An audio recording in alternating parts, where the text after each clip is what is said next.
नमस्कार दोस्तों, आप सभी का लॉ सीखो के दैनिक समाचार विश्लेषण में। तो चलिए आज के हमारे आर्टिकल्स देख लेते हैं। आज का पहला आर्टिकल जो है कि हम इस महामारी के दौर से कैसे रिकवर करेंगे, उसके एक प्लान के बारे में दिए गए हैं, जिसे हम रिकवरी रेनबो रिकवरी प्लान कहते हैं। तो इसके बारे में राइटर ने चर्चा करी, उसके बारे में हम चर्चा करेंगे। भारत के बहुत से अलायंस रहे हैं भूतपूर्व में। अभी वर्तमान समय में क्वाड अलायंस की बात की गई है, जिसकी आज मीटिंग शेड्यूल्ड है।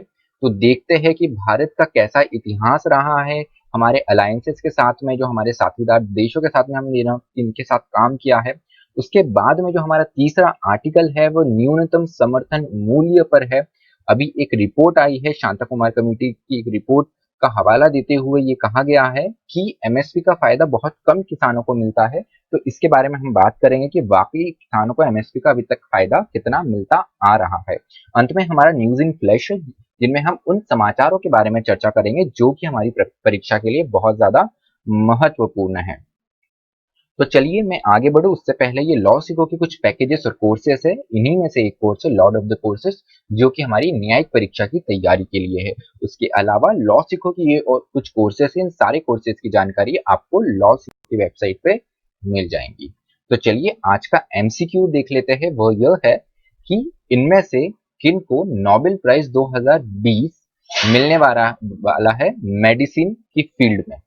आपको ऑप्शन ए है हार्वे अल्टर, ऑप्शन बी है चार्ल्स राइस, ऑप्शन सी है Michael Houghton and option D है इन ये सभी, ऑल ऑफ द अबव।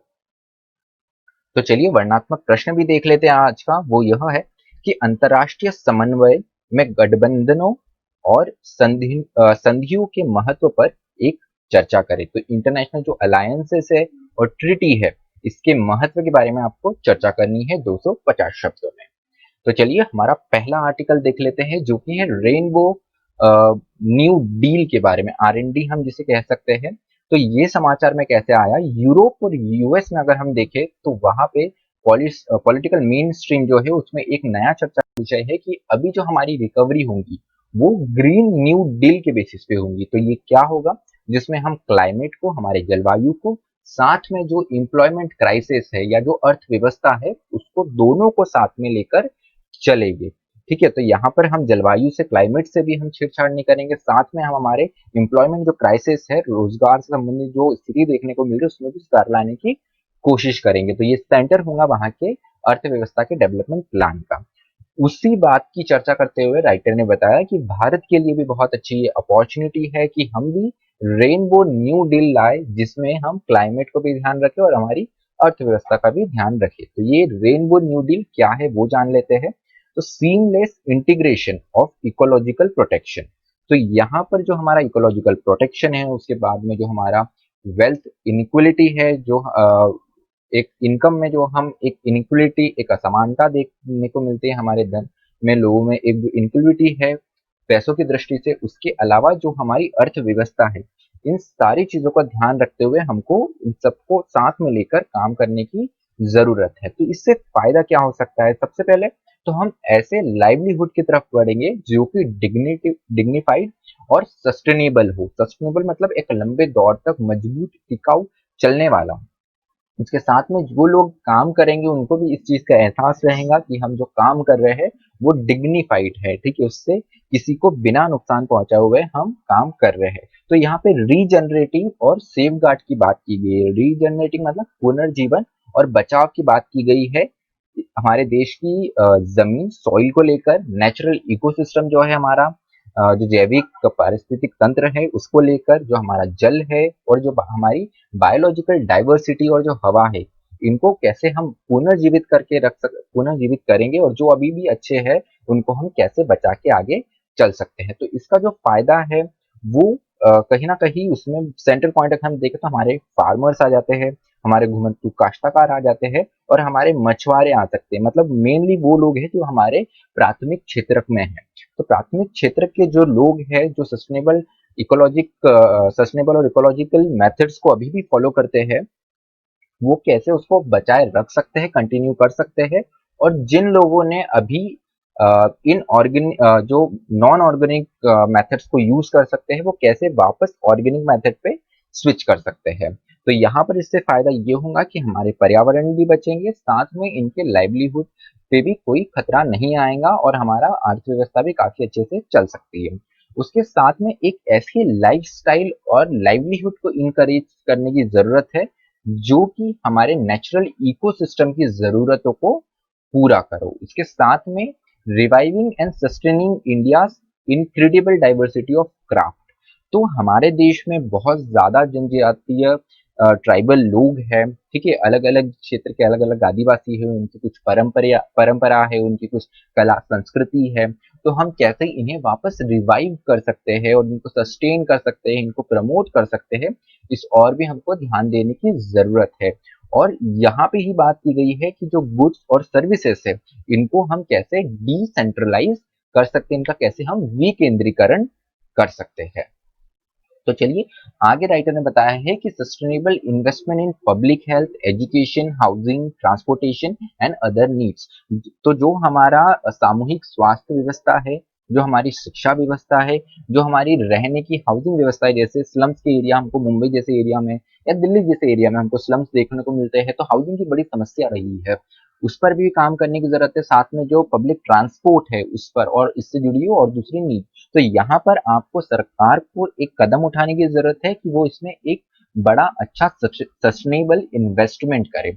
उसके साथ में जो हमारी हाशिए की जो मार्जिनलाइज जनसंख्या है हमारी, उनको हम कैसे इम्पावर कर सकते हैं, उनको और कैसे मजबूत बना सकते हैं और उनको और कैसा उनका फायदा और प्रॉफिट हम बढ़ा सकते हैं कि वो भी अपनी लाइवलीहुड इंजॉय कर पाए। उसके साथ में जो हमारा शिफ्ट है, जैसे हम अभी मेड इन इंडिया की बात कर रहे हैं, लेकिन राइटर ने यहाँ बताया है कि हमें मेड इन इंडिया से शिफ्ट होकर हमको हैंड मेड इन इंडिया की बात करनी पड़ेगी, तभी जाके जो हमारे लोकल वर्कर्स हैं उनको जो जीविका के स्रोत है वो अच्छे से मिल पाएंगे और वो एक डिग्निफाइड लाइफ जी पाएंगे। उसके साथ में जो हमारे गांव है, तो भारत का जो मूल रूप है वो कहते हैं वो हमारे गांवों में बसता है, तो हम उसे और आत्मनिर्भर भी यहाँ पर उसे बनाने की जरूरत है। वैसा ही एक एग्जाम्पल दिया है कुंदम श्री करके एक जगह है केरला में।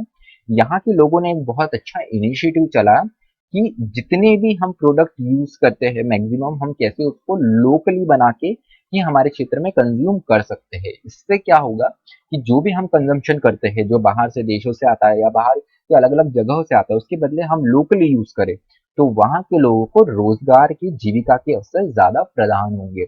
झारखंड में भी ऐसे ही क्राफ्ट करके एक अभियान चला है, एक बहुत अच्छा इनिशिएटिव चलाया गया है जिससे झारखंड के जो ट्राइबल पॉपुलेशन है, जो आदिवासी पॉपुलेशन है, उनको काफी ज्यादा इससे मदद मिलती है।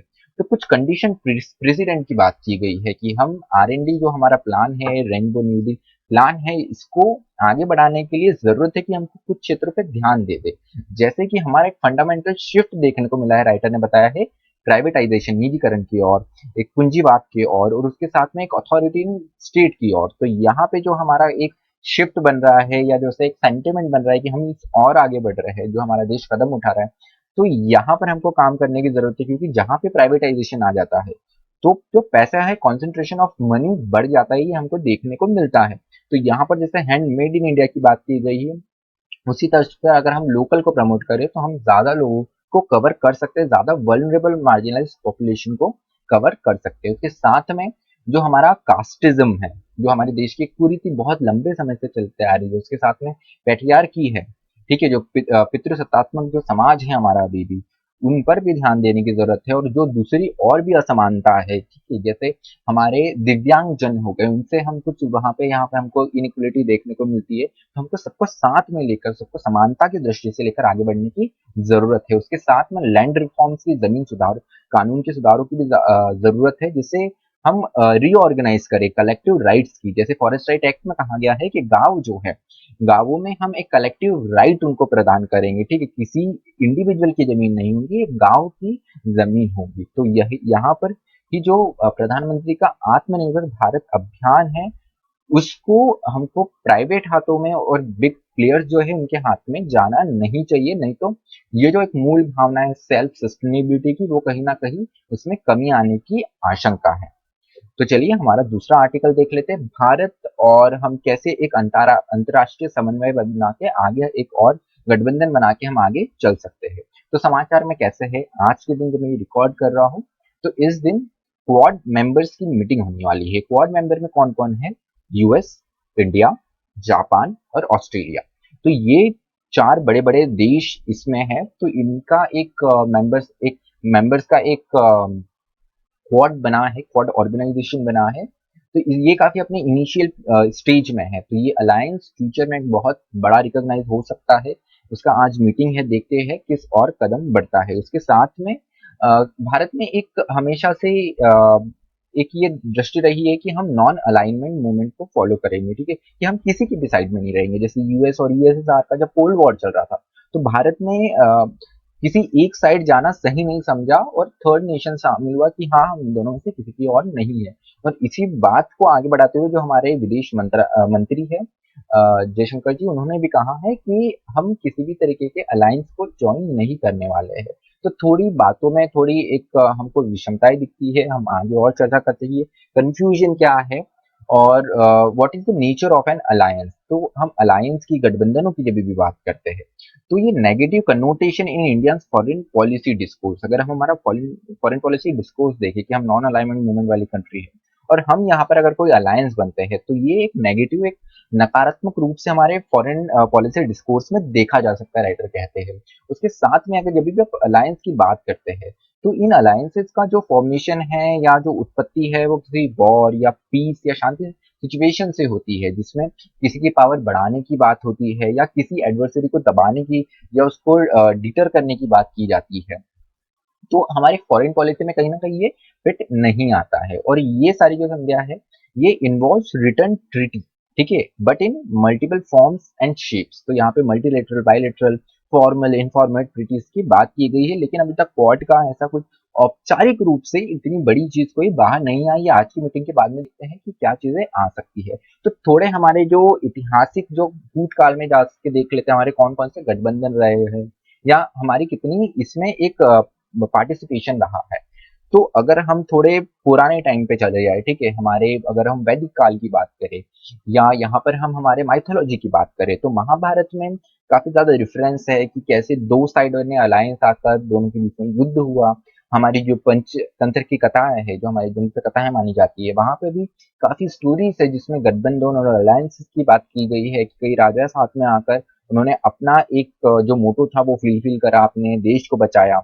तो कहीं न कहीं जिस काल में ये सब ग्रंथ लिखे गए थे, कहानियाँ लिखी गई थी, उसके साथ में अर्थशास्त्र का भी बहुत अच्छा उदाहरण है कि अर्थशास्त्र में भी गठबंधनों की, कोalitions की बात की गई है। तो जब जिस समय पे ये लिखा गया था, तो कहीं न कहीं कहा कहते हैं कि लिटरेचर जिस टाइम पे लिखा गया या जो भी हमारे दंत कथाएँ हैं जहाँ पे लिखी गई, तो उस समय का डिफरेंस उनमें होता है। तो इन सब में हमको एक कोalition, गठबंधन का रेफरेंस दिखता है। तो हमारे जो वैदिक काल में जो हमारे महाभारत या पंचतंत्र की कथाएं रही है, हमारी दंत कथाएं रही हुई है, इसमें इसका रेफरेंस मिला है, जिससे हमको पता चलता है कि हमारे पुराने समय में हमने काफी ज्यादा हमारे देश में पॉल्यूशन चलते हो गए।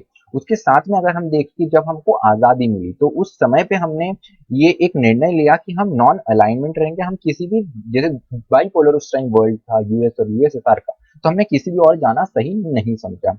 उसके बाद में, आजादी के बाद में, कुछ हमको कोलिशन थोड़े मोटे किसी एक उद्देश्य के लिए बनते दिखे। आजादी के पहले भी एक दो उदाहरण है, जैसे कि अगर इंडियन नेशनलिस्ट मूवमेंट की बात की गई है, तो उस टाइम पे इंपेरिकल जर्मनी के साइड में हम चले गए और पहला इंडियन गवर्नमेंट इन एक्साइल स्थापित किया गया काबुल में, अफगानिस्तान में उस समय में। उसके बाद में वर्ल्ड वॉर टू के समय भी अगर हम सुभाष चंद्र बोस को भी देखिए, तो उन्होंने भी अपना जैसे आजाद हिंद फौज की स्थापना करी थी। उस टाइम पे जापान की उन्होंने मदद ली थी और एक गवर्नमेंट स्टैब्लिश करी थी पोर्ट ब्लेयर, अंडमान आइलैंड्स में। उसके अलावा अगर हम 1949 और 50 का दौर देखें, तो उस टाइम के प्रधानमंत्री जवाहरलाल नेहरू ने ये एक निर्णय लिया था कि हम एक कोलिशन ट्रीटी साइन करते हैं, सेक्रेटरी ट्रीटी हम साइन करते हैं, जिसमें 3 हिमालयन देशों को हम साथ में लेंगे, भूटान, नेपाल और सिक्किम। उस टाइम सिक्किम अपने आप में एक अलग किंगडम हुआ करता था, बाद में वो भारत के पास में आ गया। उसके अलावा 1962 में जो है, हमने यूएस मिलिट्री का सपोर्ट मांगा जब चाइना ने हम पे हमला किया था। ईस्ट पाकिस्तान क्राइसिस जब हुए, जब आजाद बांग्लादेश का मूवमेंट चलाया गया, तो उस दौर में 1971 में इंदिरा गांधी ने यूएसएसआर की वहां पे मदद ली। उसके अलावा 1972 में हमने जब बांग्लादेश खुद देश बना, तो हमने ट्रीटी ऑफ फ्रेंडशिप भी साइन करी उनके साथ में। उसके साथ में थर्ड पॉइंट ये बताया गया है कि is the US offering India N alliance against China, क्योंकि चाइना एक बहुत बड़ी पावर बन के सामने आ रहा है आर्थिक दृष्टि से, वो अमेरिका से आगे बढ़ता हुआ दिख रहा है। इसमें कोई ताजुब नहीं होगा कि अगर आर्थिक रूप से सबसे बड़े देश की अगर बात करें तो चाइना हो जाए कुछ वर्षों में, इसमें कुछ भी ताजुब नहीं होगा। तो क्या ऐसी दृष्टि में यूएस अमेरिका हमको एक ऑफर कर रहा है अलायंस अगेंस्ट चाइना, तो उस कंडीशन में अगर हम देखें the current political discourse in Washington is hostile to alliance making. ठीक है, तो अभी की वहां पे जो गवर्नमेंट है, ट्रम्प गवर्नमेंट जो है, ये काफी हॉस्टाइल है, काफी रिजर्व है इस मामले में कि कोई गठबंधन या अलायंस बनाया जाए किसी के साथ में, क्योंकि आप अलायंस बनाते हो तो आपको एक दूसरे की मदद करनी पड़ती है। तो कहीं ना कहीं जो प्रेसिडेंट ट्रम्प है उनका ये नीतियों में नहीं है कि हम किसी और की मदद करें, वो अमेरिका फर्स्ट की बात हमेशा करते हैं। पर वही जो डेमोक्रेटिक पार्टी के जो उम्मीदवार है बाइडेन, तो यहाँ पर डेमोक्रेटिक पार्टी का भी ये हिस्ट्री रहा है कि वो अलायंसेस की ओर काफी ज्यादा ध्यान देते हैं। उसके बाद में जो चौथा पॉइंट बताया गया वो ये है कि what is the instrumental nature of alliance, alliance का इंस्ट्रूमेंटल नेचर क्या होता है। तो agreement for security cooperation are made for specific content and against a particular threat. जैसे हमने पहले ही डिस्कस करा कि आप जब भी कोई बनाते हैं किसी वॉर या पीस से उसकी उत्पत्ति होती है, किसी एक उद्देश्य के लिए उसकी उत्पत्ति होती है, तो ये एक बेसिक नेचर रहता है। तो कई जगह पे रिटर्न हो सकता है, नहीं हो सकता। अगर रिटर्न भी होता है तो अगर वो उद्देश्य पूरा हो जाए तो उसका फिर उसके बाद में कोई वैल्यू नहीं रहता है। जैसे 1950 का हमारा सिक्योरिटी ट्रीटी था, जो इंडिया नेपाल जिसमें हमने भूटान वगैरह को साथ में लिया था, सिक्किम को भी साथ में लिया था to protect against Chinese threat. लेकिन अब अगर हम आज की दृष्टि में देखें तो कहीं ना कहीं हमको डिफरेंसेस दिखते हैं इंडिया और नेपाल में।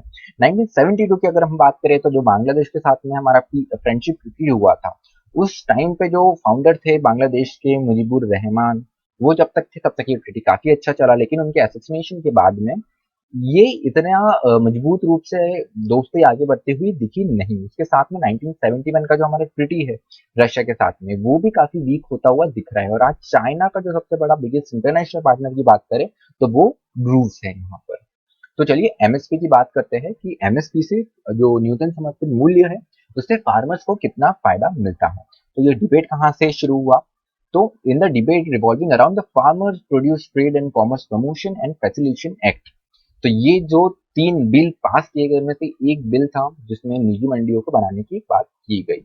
तो यहाँ पर एक चीज कोट की गई कि only 6% of Indian farmers benefit from MSP. न्यूनतम समर्थन मूल्य का जो फायदा है वो केवल 6% ही किसानों, भारतीय किसानों को मिलता है। तो किस बेसिस पे किया गया, तो high level committee on restructuring of food corporation of India, जो शांता कुमार कमेटी भी इसे कहते हैं, तो उन्होंने एक फिगर दिया था, एक रिपोर्ट सबमिट की गई थी 2015 में। तो उन्होंने उसमें कहा था कि 5.21 million out of 90.20 million agriculture household in 2012 and 13 sold paddy and wheat to government procurement agency less than 5.8%।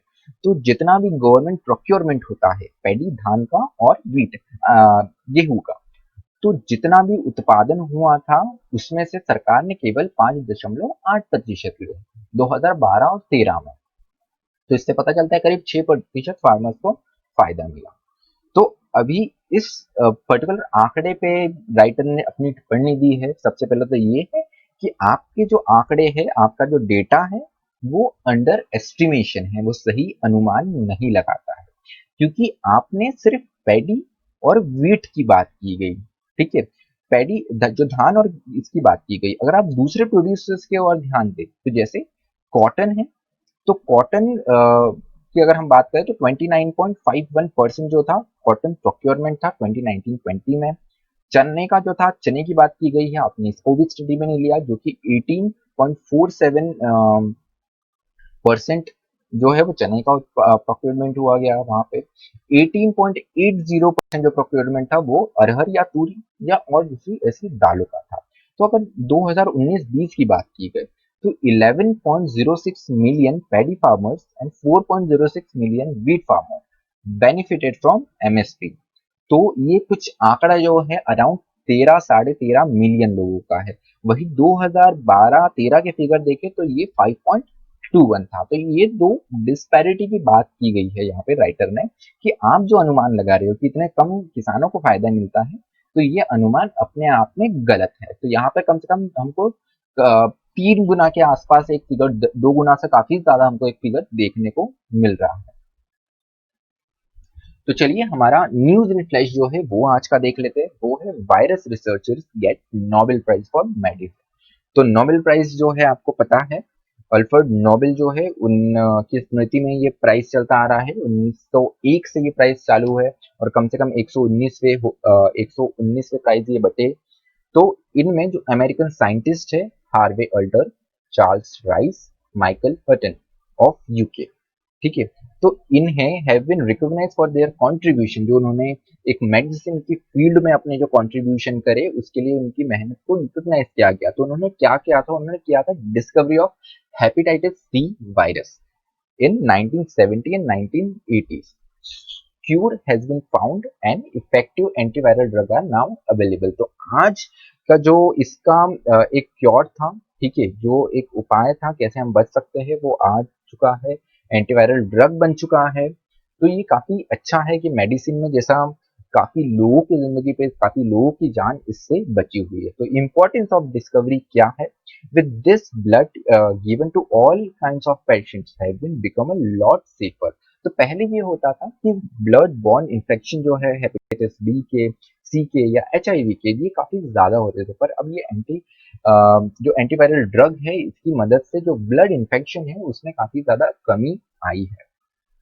उसके साथ में एज पर WHO को अगर देखें तो अराउंड 71 मिलियन, इंडिया में अगर बात करें तो 6 से 11 million in India have chronic information with hepatitis C virus, major cause of liver cancer. तो लीवर कैंसर होने की काफी ज्यादा आशंका बढ़ जाती है हेपेटाइटिस सी से। तो इतनी बड़ी संख्या में थे। तो आगे क्या बात की गई वो देख लेते हैं। 2016 the infection led to 4 lakh death across the world. तो आप समझ सकते हैं 4 लाख लोगों की जान गई है इसके लिए। तो ये कितनी बड़ी थी डिसीज। और उसके बाद में ये जो इन्वेंशन था और ये एंटीवायरल ड्रग जो है वो अभी अवेलेबल हो गया है, तो इससे कितनी ज्यादा लोगों की जान बच सकती है, कितनी ज्यादा लोगों की जिंदगी में प्रभाव पड़ सकता है। उसके साथ में बताया गया है कि discovery of hepatitis B virus जो था, उसकी जो मेडिसिन, उसके लिए भी मेडिसिन जो बनाई गई थी, इसके लिए भी जिन्होंने बनाई थी बरूच ब्लूमबर्ग को 1976 में नोबेल से नवाजा जा चुका है। But this was available to prevent only 20% of blood borne hepatitis. तो उस समय ये केवल 20% पॉपुलेशन को कवर करता था, पर अभी इन लोगों के आविष्कार के कारण ये काफी ज्यादा बड़ी पॉपुलेशन को भी कवर करता है। तो चलिए हमारा जो आज का विश्लेषण है वो यही समाप्त होता है। मुझे सुनने के लिए आप सभी का धन्यवाद। इसी तरह पढ़ते रहिए, मेहनत करते रहिए। Thank you.